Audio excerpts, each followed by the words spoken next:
Hello guys, welcome back to the channel. In today's video, I'm going to show you how we can add music to our CapCut project. Let's get started. Here I have created my CapCut project and we're going to add music to this project. So the first thing we're going to do is we can click on this audio button right here, or we can also click on add audio and it's the same. And for me, I'm just going to click on audio button. Then after that, we can click on sounds. And we can add music that CapCut has provided for us, or we can add music from our device. And if you want to add music from CapCut, you can simply click on this button. Just click on this button if you want to add music from CapCut.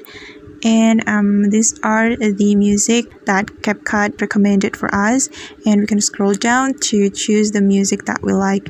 If the music that you're looking for isn't here, you can also search the music by clicking on this search button, and you can explore the music theme right here, and you can slide your screen like this and you can choose the theme that you like.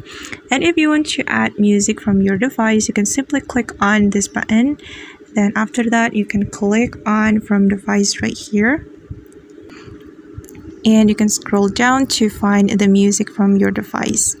And don't forget to click on this plus button after you find the music that you want to add to your project. Alright, just tap on the plus button and the music will be added to your CapCut project. Alright guys, and now the music has been added to our CapCut project, and that's how we can add music to our CapCut project. I hope this video will be helpful for you. Thank you so much for watching and see you on the next video.